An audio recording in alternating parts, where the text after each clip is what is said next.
Halo, selamat sore teman-teman. Jumpa lagi sama aku. Aku mau bacain, bacain cerpen dengan judul Sari dan Aryo. Apa kabar kalian sore ini, teman-teman? Itu persediaan obat aku harus bersedia itu karena kan kita nggak tahu kapan itu. Nah, obat warungan aja sih. eh apa kabar kalian sore ini? Sehat? Lagi ngapain? Oh, hari ini hari Minggu ya.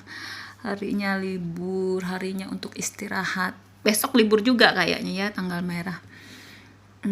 Libur panjang, berarti Sabtu, Minggu, Senin. Maaf aku tadi pengoseng sambal jadi udaranya agak pedes-pedes kayak gitu. Hari ini masih tanggal 27 sore ini ya, tanggal 27 Februari 2022. Jam 4:59, hampir jam 5 sore kalau di sini di tempat aku.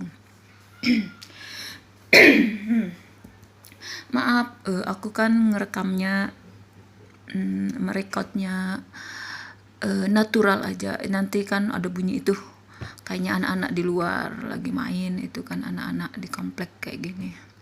Suara apa lewat, suara kendaraan, suara mobil kayak gitu. Alami aja, alami kayak gitu ya kan. Kenapa aku suka ngerekam kayak gini? Aku suka baca novel, suka baca cerpen kayak gitu. Untuk yang nanti-nanti sih ada ilustrasi, untuk sekarang ya kayak gini aja karena HP-nya masih belum memungkinkan kayak gitu kan. Aku nggak bisa download aplikasi, jadi untuk bikin itu ilustrasinya nanti lah, adalah waktunya nanti. Untuk yang sekarang ya kayak gini aja, apa adanya dulu ya kan.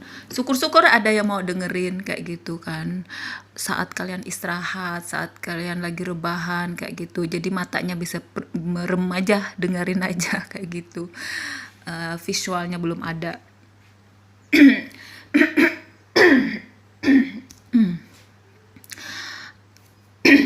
sorry lihat nih, suaranya agak serak-serak. Kita mulai aja ya dengan judul cerpennya, dengan judul itu suara tetangga. Dengan judul Sari dan Aryo, by Nikomang Aryani. Klakson. Sari melamun memandangi rintik hujan di jendela metro mini yang ditumpanginya. Segalanya tampak seperti tayangan film yang terhubung dengan lamunannya. Pertemuannya dengan Aryo di TIM, singkat TIM, yaitu Taman Ismail Marzuki TIM.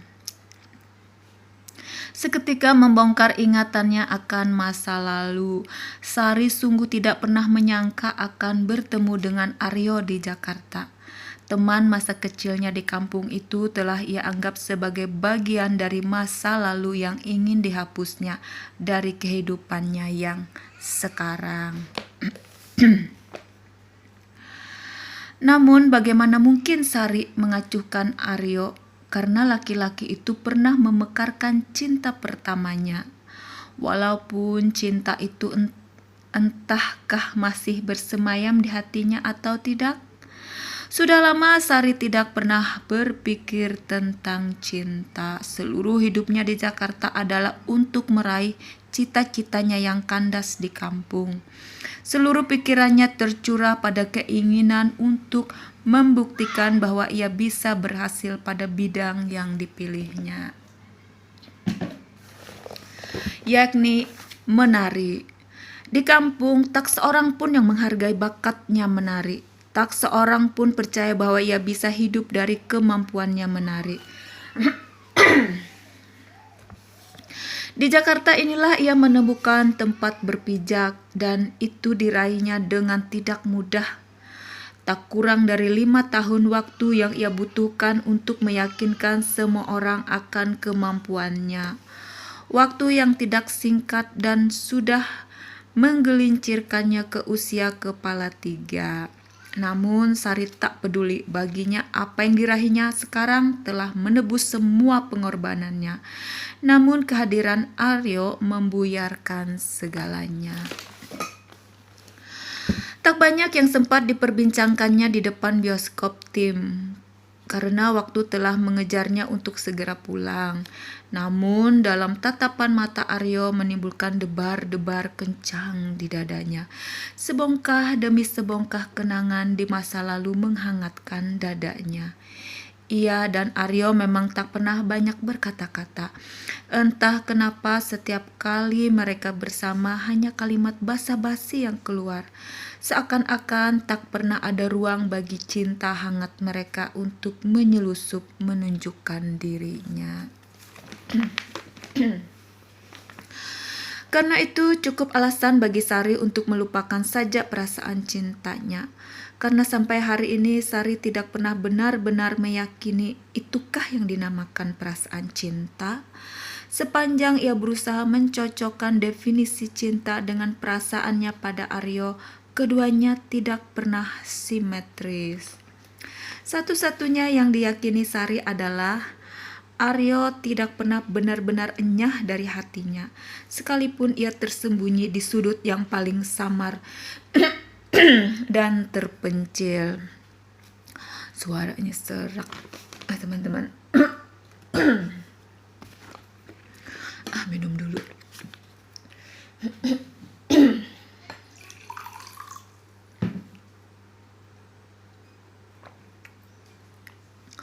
Habis goreng sambal tadi itu makanya. Oke, kita lanjutkan. Sari mendesah panjang. Ada setangkup penyesalan di hatinya. Ternyata pertemuan dengan Aryo sanggup memporak-porandakan perasaannya. Padahal selama 5 tahun ini hatinya tenang, tanpa riak seperti kolam yang tak berpenghuni.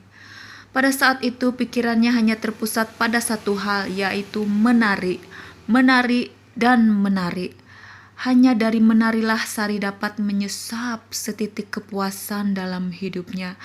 Hanya menarilah yang dapat mengusap kelelahan batinnya. Hanya menarilah yang membuat ia terus berani untuk berjuang, tak jatuh oleh perasaan lemah dan putus asa. Sari selalu menghabiskan sisa waktunya sehabis menari dengan melamun sendirian di sebuah kafe di pojok tim. Segelas cappuccino akan dihabiskan selama berjam-jam sambil membaca sebuah novel di pojok kafe. Sepemilik kafe hafal betul kebiasaan Sari ini, namun mendiamkan saja karena Sari adalah salah satu penari kesukaannya. Semua itu telah membuat Sari merasa cukup dengan hidupnya selama ini. Satu-satunya mimpinya yang belum kesampaian adalah merenovasi rumah bapaknya yang di kampung. Sekarang mengapa pikirannya terpusat pada Aryo? Inikah yang namanya cinta yang tak pernah bisa dipadamkan? Belum tuntas Sari terbuai dalam lamunan, telepon selulernya berdering. Nama Aryo tertera jelas di sana. Sari dan Aryo memang hanya sempat bertukar nomor telepon sebelum berpisah. Galau tiba-tiba menyergap perasaan Sari. Sar, apa kabarmu? Baik yo, kamu? Lumayan, gak nyangka ya bisa ketemu di Jakarta. Iya. Kerja di mana kamu, Sar? Aku menari yo, seperti keinginanku dahulu.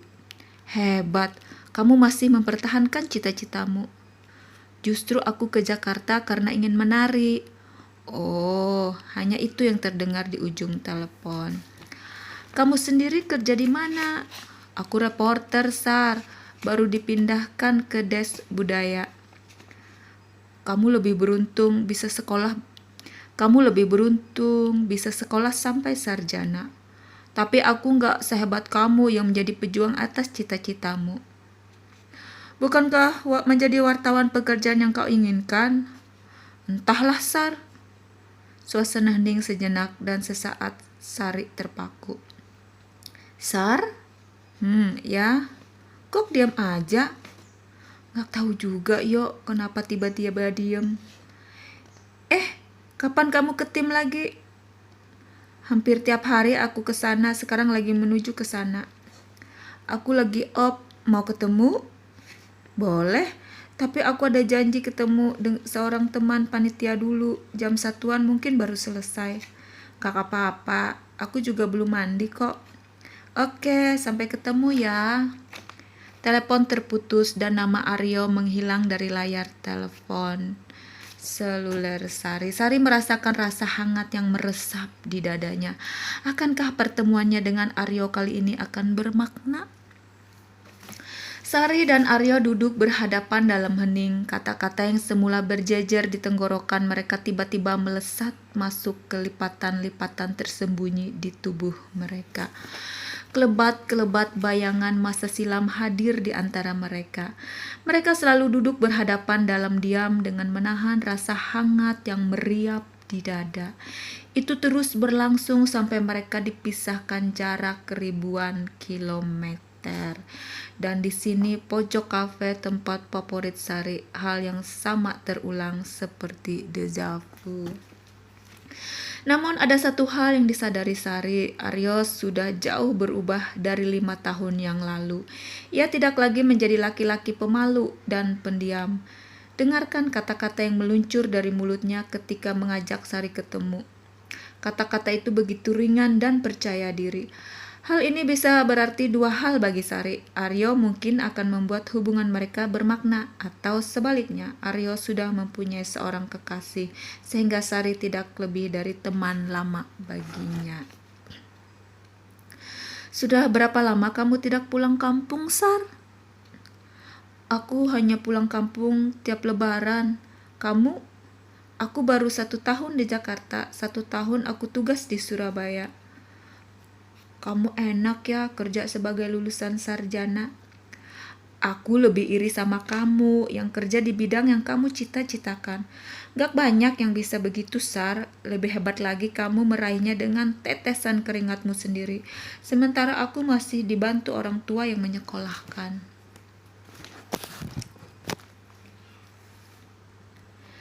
Sari hanya menghela napas mendengar pujian Aryo. Aku kangen Bapak, Yo. Sudah lama gak ketemu. Aku masih belum kaya juga, belum bisa benerin rumah Bapak. Kasihan Bapak sudah tua, hidupnya masih susah. Sabar aja, Sar. Pada saatnya rezeki datang, kamu pasti akan bisa mewujudkan mimpimu itu. Seperti sekarang, kamu sudah mewujudkan mimpimu untuk menjadi penari. Mereka terdiam dengan mata menerawang. Sari memusatkan perhatiannya untuk makan. Sepiring empek-empek dan jus alpukat. Aryo memesan nasi goreng dan es jeruk. Sari merayapkan pandang ke sekeliling. Tim tidak banyak berubah dari waktu ke waktu. Ia seperti selalu hidup. Banyak remaja yang hanya duduk-duduk di pelataran muka tim. Bercengkrama menghabiskan waktu hingga tengah malam. Sari amat menyukai pendar-pendar cahaya temaram yang memantul dari setiap kafe yang bertebaran. Itu membuat tim menjadi tempat yang sangat bersahabat sekaligus menghargai ruang pribadi dari masing-masing orang. Sari tidak pernah bosan untuk datang dan datang lagi sekalipun ia tidak mempunyai jadwal menari. Kamu sudah punya pacar? Pertanyaan Aryo seperti meledak di gendang telinga Sari. Ia tidak menyangka Aryo akan menanyakan itu di saat Sari begitu terbuai dalam lamunan. Mengapa kau tanyakan? Kamu sendiri? Kok malah balik nanya? Aku belum punya pacar. Sempat sih punya setahun yang lalu, tapi hanya seumur jagung. Aku tak bisa mengikuti gaya hidupnya yang kelewat gaul. Mungkin karena berasal dari kampung, aku tidak terlalu biasa bersenang-senang. Hahaha. Aryo tertawa lepas seakan-akan membicarakan sesuatu yang amat ringan. Hati Sari juga tiba-tiba lega luar biasa.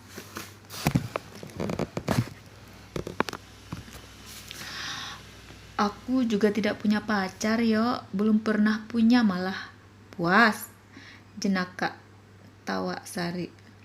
Ia memang tidak pernah malu mengatakan bahwa ia belum pernah berpacaran. Wah, ternyata kamu lebih hebat daripada aku dalam hal menyepi. Hahaha, kembali Aryo tertawa lepas. Sari hanya tersenyum kecil menanggapi tawa Aryo, setelah itu hening. Mereka menunduk menghabiskan makanan mereka masing-masing. Setelah selesai makan, Sari dan Aryo sempat bertikai tentang siapa yang harus membayar. Sari berkeras ialah yang harus membayar sebagai tuan rumah yang berada lebih lama di Jakarta. Dan karena ialah yang memilih tempat makan. Aryo berkeras ialah yang harus membayar karena ialah yang mengajak Sari bertemu dan makan-makan. Akhirnya keputusan berakhir dengan membayar makanan masing-masing. Aryo menggeleng-geleng dengan kekerasan pendirian Sari. 5 tahun berada di Jakarta ternyata mengubahnya menjadi sosok perempuan yang tangguh dan tegar. Sari menolak untuk dikasihani dan dimanjakan sebagai perempuan. Sikap Sari ini semakin melambungkan kekaguman di hati Aryo. Ketika berjalan menuju parkiran, Aryo memantapkan sebuah tekad. Ia harus melakukan hal ini sekarang juga. Jika tidak, ia mungkin harus menunggu bertahun-tahun lagi untuk kesempatan yang sama. Aryo menyambar tangan Sari dan menatapnya. Sar, dari dulu sebenarnya aku menyukaimu. Kamu cinta pertama bagiku. Tapi entah kenapa aku tak pernah mengatakannya sampai kau pergi begitu jauh dan begitu lama. Aku tidak ingin kehilangan kesempatan lagi, Sar. Maukah kau menjadi pacarku? Kata-kata Aryo begitu deras mengalir yang membuat Sari hanya bisa bengong. Walaupun ia sangat berbahagia dan kata-kata Aryo, pernyataan yang diam-diam sudah ditunggunya sejak lama. Sar, mengapa kamu hanya bengong? Tolonglah dijawab. Wajah Aryo terlihat harap-harap cemas. Kamu menolak untuk jadi pacarku? Tidak, yo. Aku menerima. Rasanya aku menerima. Terbata-bata suara Sari. Kok rasanya? Kamu tidak yakin ya? Bukan begitu. Cuma kita sudah terlalu lama ya memendam perasaan ini sampai aku meragukannya sendiri. Kita berdua terlalu jaim kali ya, Sar. Jadinya malah hanya basa-basi. Sari tersenyum manis, semanis madu yang kini mengalir deras di hatinya. Lahan-lahan hatinya yang dulu tandus kini sanggup menumbuhkan bunga-bunga terindah. Bunga-bunga itu tumbuh dengan kokoh, dengan daun yang gemuk yang tebal. Sekeping kebahagiaan telah hadir ke dalam hidupnya. Ia berjanji untuk menghadirkan semakin banyak kebahagiaan kepada orang lain, terutama untuk bapak yang semakin tua di kampung. Dada Sari menghangat oleh tekad yang membara. Oke, sekian pembacaan. Aku bacain cerpen untuk kalian. Ketemu lagi di cerpen-cerpen yang lainnya dengan judul-judul yang lainnya. Dan juga aku akan baca buku juga tentunya. God bless you. Love you all. Bye-bye.